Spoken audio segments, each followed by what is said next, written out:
Olá, amigos de Rondônia. O projeto Organicidades é uma ação do Centro de Estudos e Pesquisas de Direito e Justiça, fomentada por meio do Fundo Estadual de Prevenção e Repressão de Entorpecentes do Governo de Rondônia, gerido pela Secretaria de Estado da Saúde, e foi viabilizado por uma emenda parlamentar de autoria da deputada estadual Rosângela Donadon.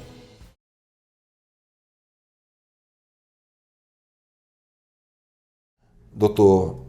Carlos Weber, o senhor pode ser definido como uma maior autoridade hoje no estado do Paraná, pelo menos pela sua vivência, não só pelo seu conhecimento, na questão da prevenção às drogas, né? Eu gostaria que o senhor nos falasse sobre o projeto PESCOU, como foi e que legado ele deixou para o estado do Paraná. Meu amigo Edson, primeiro vamos corrigir isso. Eu não sou a maior autoridade e nem chego perto das maiores autoridades.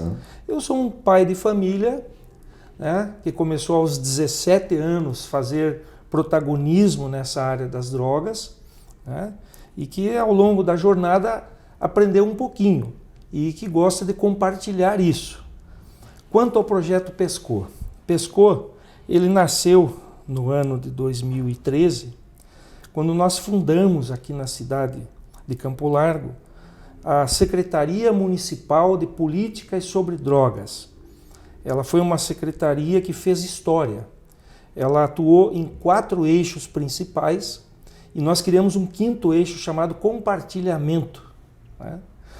E dentro dessa visão, com a nossa equipe multidisciplinar formada por pedagogos, psicólogo, advogado, assistente social, policial militar, pais e mães de família com problema da drogadição, ex-adictos que estão vencendo por um dia, né? Nós criamos, com base naquela política pública que a UNODOC orienta, né? Com pesquisa científica, com base, criamos esse projeto. E nós utilizamos dentro dessa criação a sabedoria do homem comum, do povo, lá do Mato Grosso, perto da sua terra lá, o pescador, né? Onde nós aprendemos a pescar o tipo de peixe, com o tipo de isca, no horário, com o equipamento certo. E essa sabedoria nós trouxemos aqui para dentro dessa equipe para falar com cada indivíduo, seguindo a sua própria faixa etária, um linguajar adequado para ele, a partir da sua necessidade, não daquilo que nós queríamos enfiar na boca do peixe para ele morder o nosso anzol.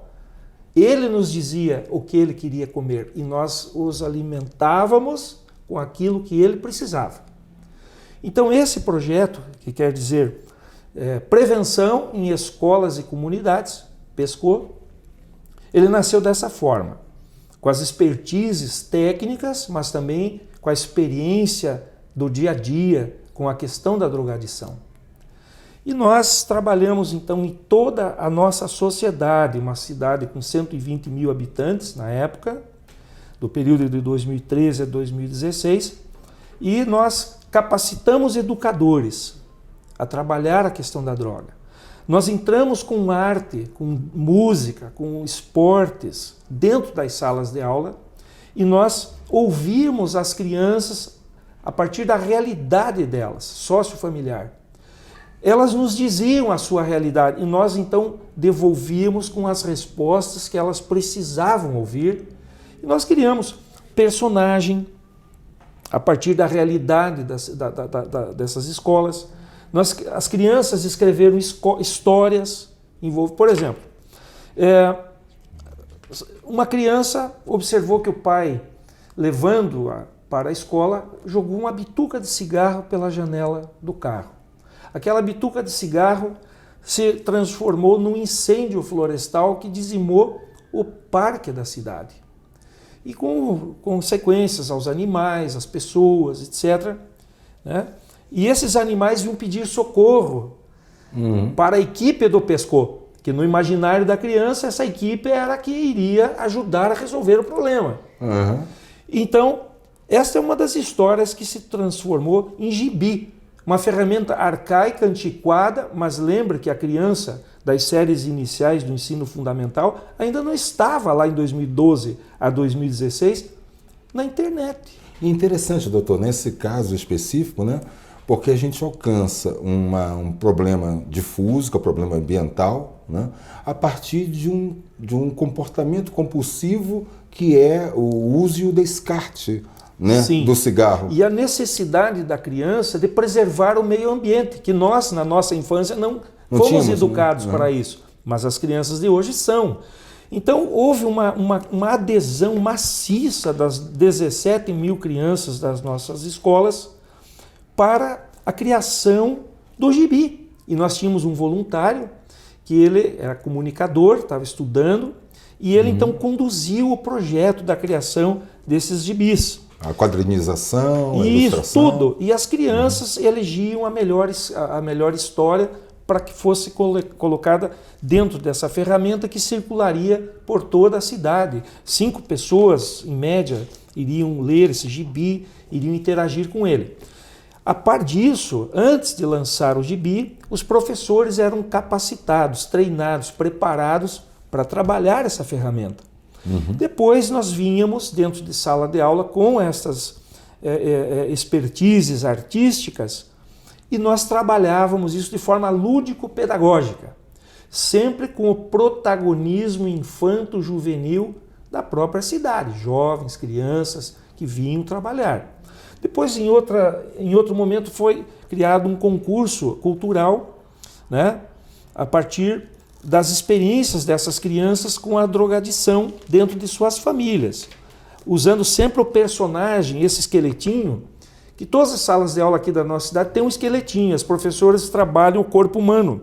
Sim. Então, as crianças escolheram esse formato mais infantilizado do esqueletinho e deram um nome para ele, Cirilo, que era um nome que não tinha ninguém na cidade com esse nome, então ninguém sofreria bullying. E aquilo virou bottom, virou ferramenta de trabalho, e as professoras, então, conseguiam passar a ideia dentro de cada disciplina de que ali dentro daquela sala de aula havia alguém com os ouvidos abertos para entender o que a criança estava passando dentro dessa realidade. Depois vinha a reunião de pais, e nós trabalhávamos com os pais esta problemática. E isso percorreu 90 escolas municipais, estaduais, particulares, federais e os respectivos familiares, né, e os professores. Então isso foi para dentro de residências alcançando 90 mil pessoas. E começou a vir gente de outras cidades para cá, educadores que souberam do trabalho da secretaria e vinham aqui receber capacitação. Nós capacitamos 2.600 professores. De outros? Da nossa cidade e de outros 12 municípios do estado.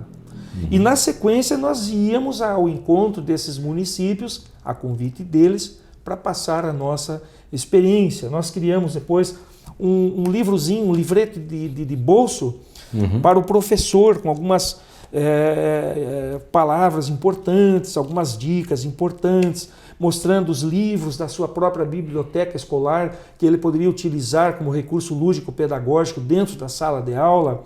E nós fazíamos esse assessoramento pedagógico com a nossa equipe para todas essas professoras, todas essas escolas. E quando vinha a demanda, preciso internar, preciso acolher, preciso inserir, nós também subsidiávamos essas pessoas.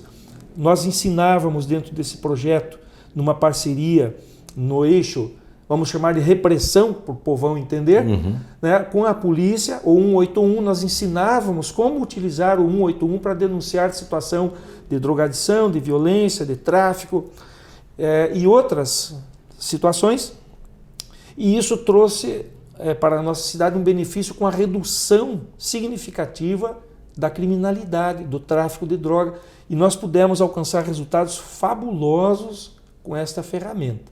Então nós não trabalhávamos só o eixo da prevenção, mas o eixo do acolhimento para tratamento, seja SUS, seja CAPS, seja comunidade terapêutica, com apoio dos grupos de autoajuda, seja onde for. Nós trabalhamos a inserção social, a reinserção social e a repressão. E o quinto eixo que nós criamos aqui, o do compartilhamento dessas ideias, dessas experiências, dos sucessos e dos insucessos.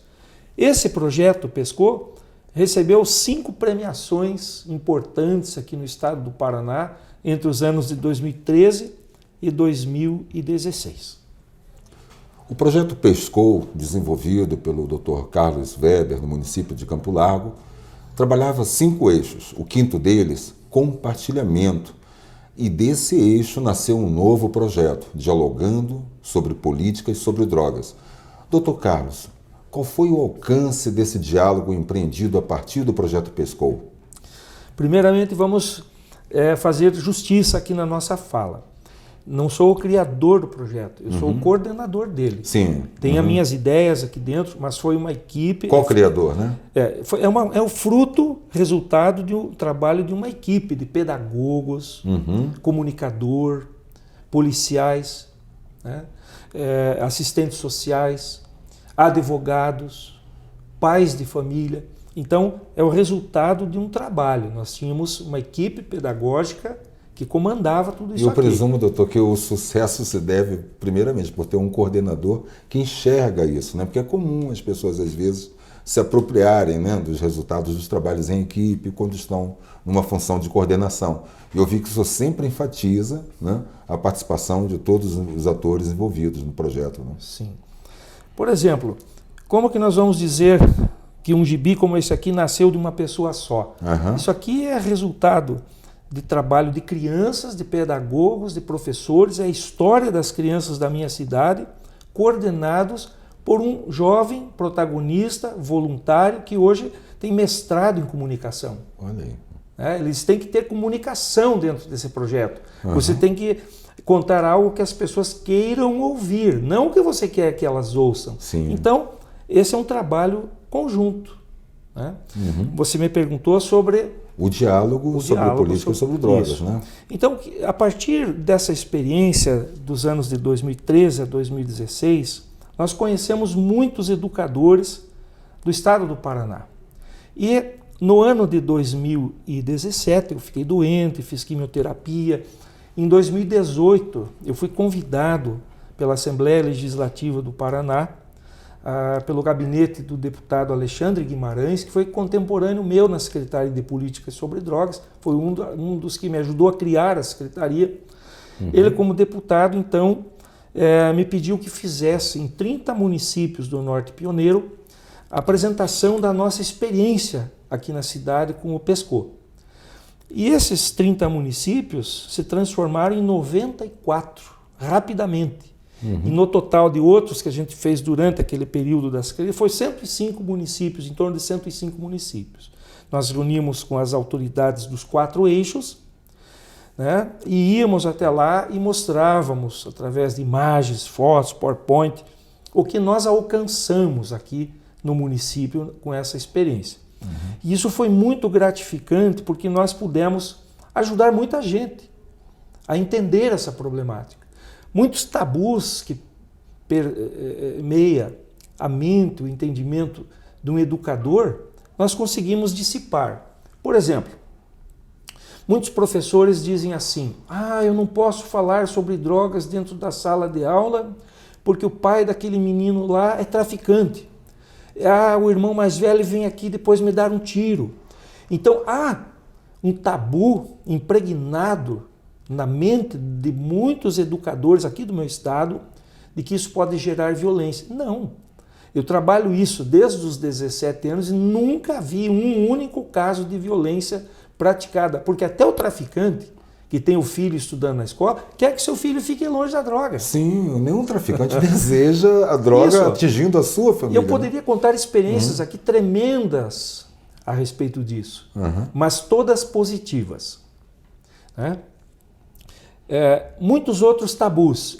Por exemplo, vou dar um exemplo a você aqui. Eu não vou falar sobre drogas com crianças porque vai despertar nelas a curiosidade. Será? Se você entrar hoje numa sala de ensino fundamental na sua cidade e você perguntar para as crianças do ensino fundamental, crianças de 7, 8, 10 anos de idade, Quem conhece drogas, vai haver uma balbúrdia. Maconha, cocaína. Meu pai levou 5 tiros, minha mãe está presa, meu irmão usa narguilha, eu fumei maconha e tal. Essa é a nossa realidade. Então você fugir dessa realidade, passar um pano e achar que a cidade não precisa ouvir sobre isso, é uma ignorância muito grande. E nós estamos deixando passar a grande oportunidade de prevenir, de fazer a coisa certa.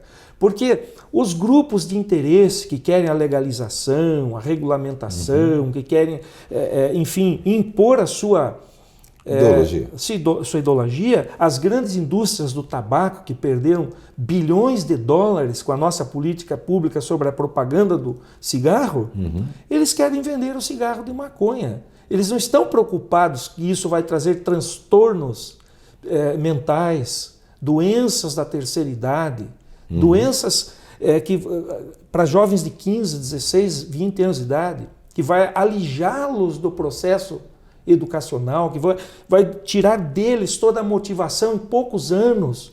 Eles não estão preocupados. Então você deixar, enquanto homem público, que a coisa corra solta como está correndo, é uma irresponsabilidade muito grande. Algo precisa ser feito de forma correta. Só a boa vontade não basta. Então tem que haver capacitação, tem que haver estudo, tem que ter gente preparada no meio, tem que haver o diálogo e tem que haver a ação, é o que está faltando, a ação coordenada para que se alcancem os objetivos. Então nós levamos, através desse novo projeto chamado Diálogo para a Construção de Políticas sobre Drogas, para 100 e poucos municípios, em torno de 100 municípios do estado, falando com as autoridades desses 4 eixos, ajudando na criação de conselhos municipais, né, para que as cidades possam se proteger e agir nessa questão. Doutor Carlos, no estado do Paraná nós temos o projeto Semear, né, empreendido pelo Ministério Público do Estado, em união com o Departamento de Políticas sobre Drogas do Governo do Estado. Né? No nosso estado de Rondônia, essa iniciativa de fomento à criação de conselhos e fundos municipais antidrogas vem do terceiro setor, da entidade que nós presidimos, que é o Centro de Estudos e Pesquisas de Direito e Justiça. Como é que o senhor vê essa questão? O senhor acha que tanto o setor público quanto o terceiro setor têm legitimidade para propor? Tem. Toda a sociedade hoje enfrenta esse problema contemporâneo. Sempre existiu e sempre existirá a questão da drogadição. E há necessidade que toda a sociedade se una para enfrentar. Então nascem os conselhos municipais. A partir da Constituição de 88, nasceram os conselhos.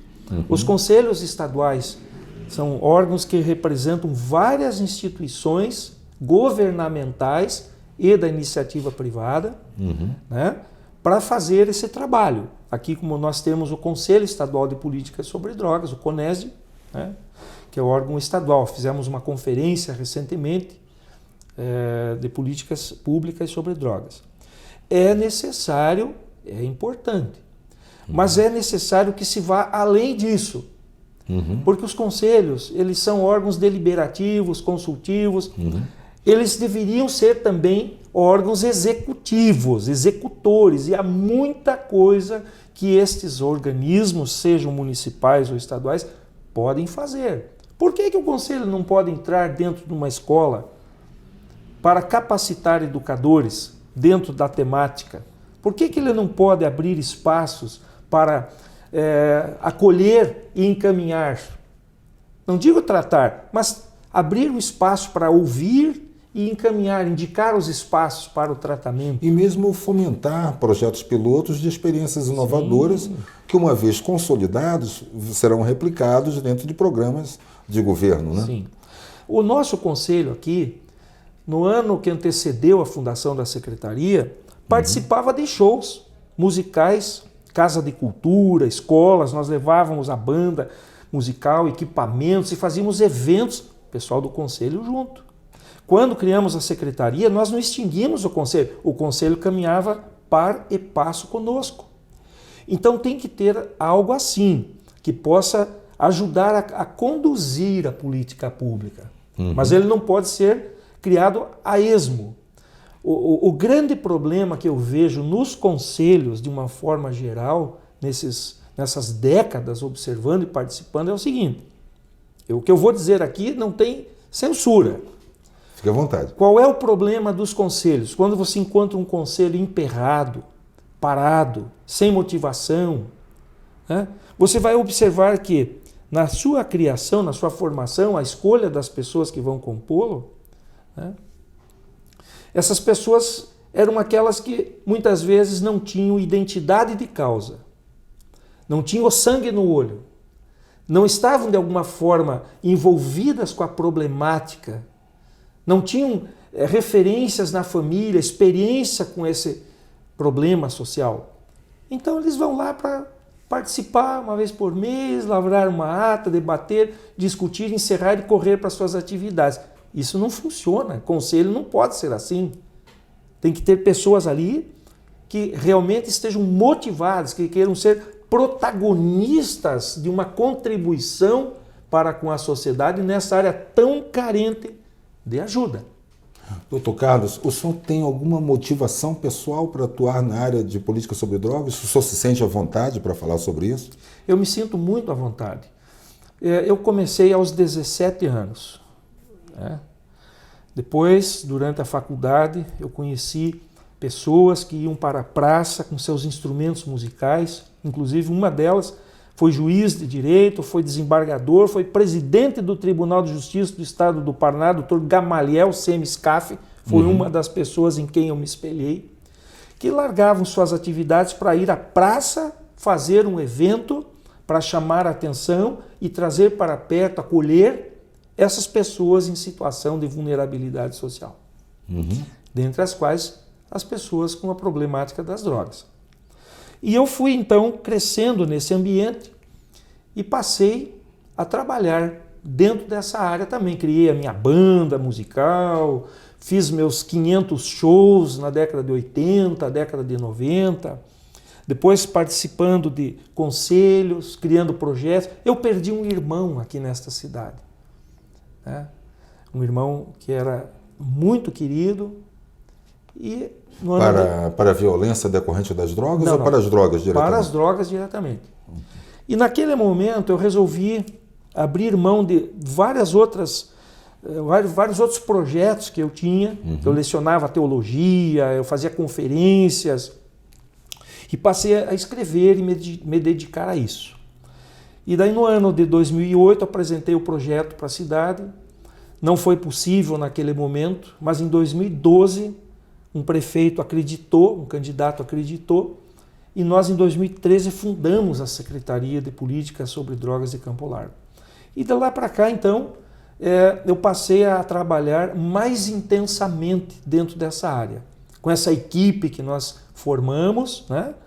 E chegamos até o dia de hoje. Então, trabalhamos com isso com muita tranquilidade. Eu tenho familiares meus que têm problemas com as drogas, tenho amigos meus, perdi amigos meus, né? Então, se eu cheguei até aqui, eu tenho o dever de ajudar, de fazer algo em prol das famílias, das pessoas que têm essa mazela inserida dentro do seu lar. Dentro desse contexto social, podemos dizer até geográfico, o senhor se considera um sobrevivente, então?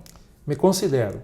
Eu perdi amigos meus, né, que não estão mais aqui, para as drogas. Então eu me considero um sobrevivente. Só quem teve o problema, que passou pessoalmente pela questão das drogas, ou pelos seus familiares, seus conhecidos, é que entende isso. Porque isso ainda é muito discriminado. Há ainda uma certa aversão. Eu ouvi uma vez, eu fui vereador nessa cidade, muitos anos atrás, e numa campanha eleitoral eu tive que ouvir, esse cara aí usou drogas na adolescência dele. Meu Deus do céu! Entendeu? Então há ainda esse problema que precisa ser enfrentado de frente, porque a nossa sociedade varre para debaixo do tapete.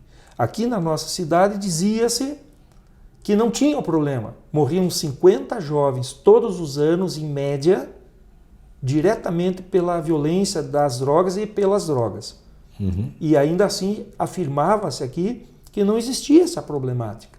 Nós atendemos em 4 anos 2.600 famílias com dependência química.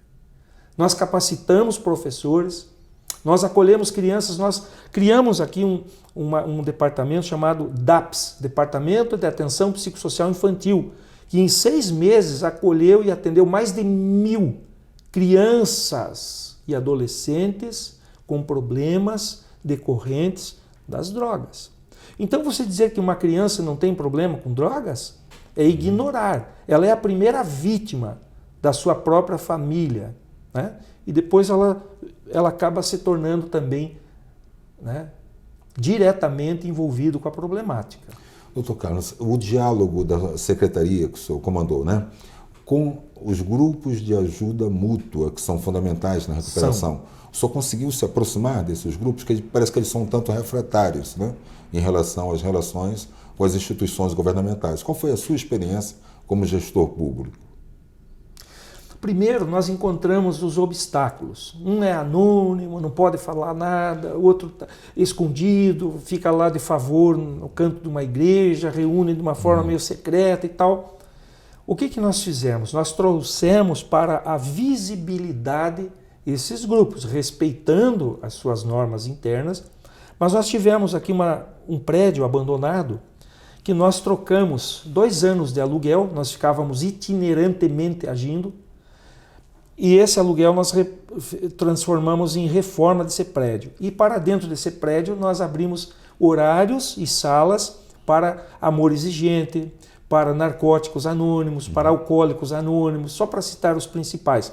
E eles agiam, faziam suas reuniões ali. E nós difundíamos as datas, os locais, para que as pessoas viessem. E isso foi fundamental, porque os grupos de mútua ajuda, eles são necessários, são indispensáveis para a construção de uma política pública séria.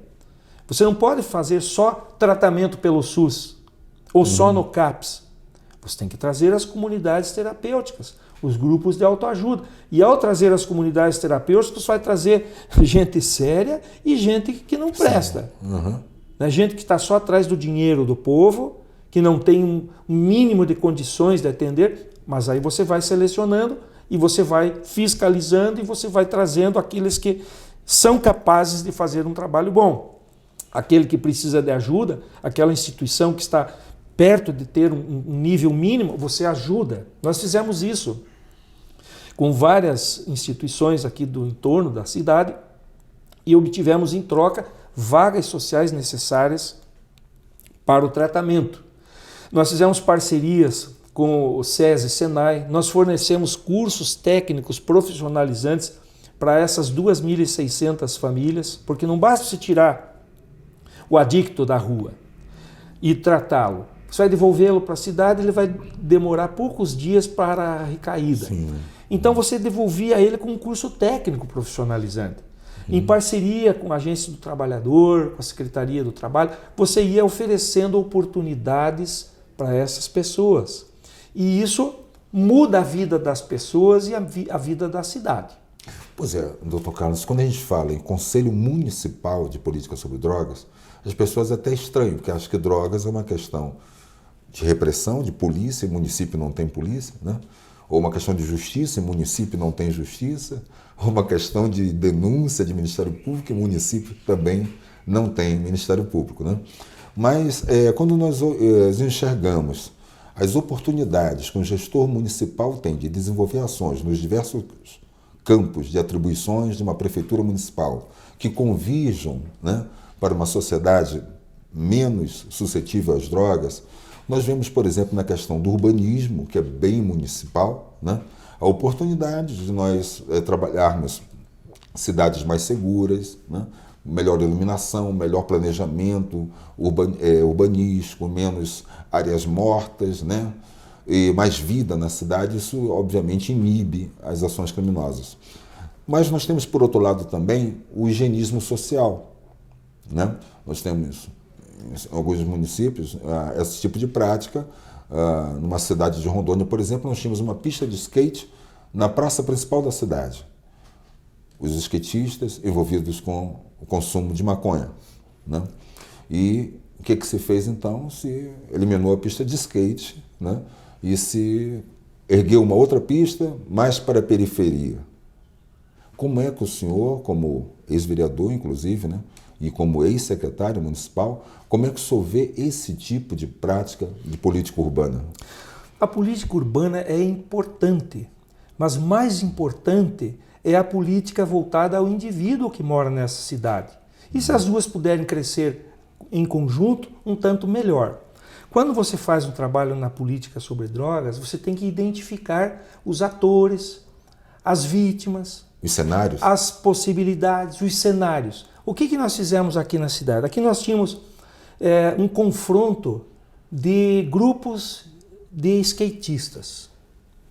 Nós tínhamos o problema da pichação dos prédios públicos. Nós tínhamos aqui os moradores de rua. Nós tínhamos vários tipos de problema, como qualquer outra cidade tem. Então, a partir da identificação dessas necessidades e desses grupos, nós mudamos a visão. Em vez de fazer a higienização, encher uma Kombi com mendigos e depositá-los na cidade vizinha, como é uma prática recorrente na região metropolitana aqui de Curitiba, nós passamos a trabalhar com esses grupos, criando espaços para eles. Por exemplo, nós descobrimos que Campo Largo tem 3 fábricas de skate. E nós, então, pegamos um profissional do skate e chamamos para ser o nosso coordenador de projeto. E nós conseguimos cadastrar 600 skatistas. E havia uma discriminação sobre esses grupos de skatistas. E nós trabalhamos com eles, criamos pistas profissionais, fomentamos campeonatos intermunicipais e colocamos essas pistas à disposição, esse profissional à disposição, e em troca o que nós queríamos? A participação deles nesses projetos. E nós tivemos 2 núcleos de 300 skatistas, cada um desses núcleos. Um numa região da cidade, outro em outra região da cidade. E em todos os eventos da secretaria, eles eram nossos parceiros. E nós passamos a interagir com eles e observar que eles passavam a ter um comportamento em relação às drogas diferente. Porque eles estavam tendo apoio do órgão público, da secretaria, eles podiam praticar o skate, eles podiam o esporte, eles tinham ferramentas para poder fazer isso, e em troca eles tinham uma mudança de mentalidade em relação às drogas. Eles entravam nas escolas conosco. E nós descobrimos, numa reunião na Casa da Cultura, com as diretoras das escolas, nós fizemos uma ação e isso foi combinado previamente, só que o público não sabia. Começaram a entrar skatistas dentro da pista, dentro da Casa da Cultura e aquela gritaria, todos com aquele jeito próprio deles, de vestimenta e tal. E as diretoras ficaram assustadas e pensando em chamar a polícia e tal. Aí os meninos ficaram no palco e um se apresentou: eu sou campeão europeu de skate, sou morador desta cidade. O outro: eu sou campeão mundial de skate, sou morador dessa cidade. O outro: eu sou campeão sul-americano. O outro: eu sou campeão brasileiro de skate. Somos moradores desta cidade. A cidade não sabia disso. As 90 escolas não sabiam desses talentos. E aí começou aquele namoro ali de fazer um trabalho com protagonismo infanto-juvenil, utilizando o esporte como um dos parceiros dentro das escolas para fazer prevenção. Não aquela palestra enfiando goela abaixo, uma pessoa falando lá e todo mundo lá ouvindo e dando risada e dando de ombros. Começamos a trabalhar dessa forma. Os pichadores pichavam a igreja, o padre ia lá, pintava, ele ia lá e pichava.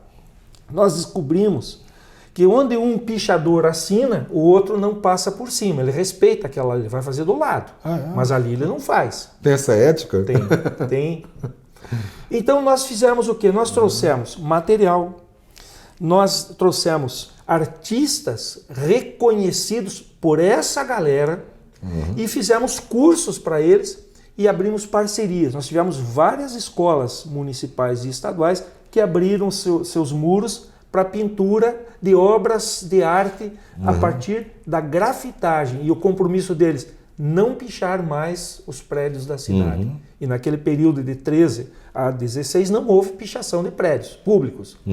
E eles participavam das ações preventivas, dos campeonatos com os skatistas, com as bandas de rock católico, evangélico, secular. Eles participavam desses concursos, desses eventos, e foi um sucesso muito grande. E nós tínhamos espaços fechados onde a mãe levava o menino de 6 anos e 7 anos com seu skate para interagir com os outros campeões dentro daquele espaço protegido, com aquele campeão, aquele profissional que iria coordenar o projeto. Só alguns exemplos. Nós fizemos isso com o pessoal do karatê, com o pessoal da capoeira, em vários eventos de música, né? E isso chamou muito a atenção da sociedade. A sociedade se uniu em torno desse projeto Pescou e foi um sucesso. Foi um sucesso. Doutor Carlos, eu queria que nesse momento o senhor olhasse para a câmera e dirigisse a sua mensagem para aquela pessoa que está participando desse curso de formação de conselheiros municipais de políticas sobre drogas, que é aberto a qualquer cidadão, e dirigisse a sua mensagem de ânimo, compartilhasse a sua experiência. O que o senhor gostaria de dizer nesse momento ao cidadão comum que está fazendo esse nosso curso e que tem a intenção de se tornar um conselheiro municipal de política sobre drogas? Fique à vontade. Eu vou usar aqui algo que eu aprendi com aquele menino de 16 anos que foi voluntário na área da comunicação e hoje tem mestrado na área de comunicação. Eu vou dizer algo que eu digo nas minhas ações de prevenção, de capacitação. Se você, prefeito, professor, pai de família, líder religioso, líder sindical, se você não tem tempo para falar sobre drogas, o tráfico tem. Então, se você não tem tempo, alguém tem. E ele vai dizer algo de uma forma que não é a mais adequada. Então, se capacite, se prepare, se reúna com iguais, no sentido de que pessoas que têm vontade de fazer algo de bom, né? Porque somos todos diferentes, mas temos que encontrar pessoas que queiram fazer o bem e comece a trabalhar. E isso vai ser muito gratificante para você, para a sua família e para a sua sociedade.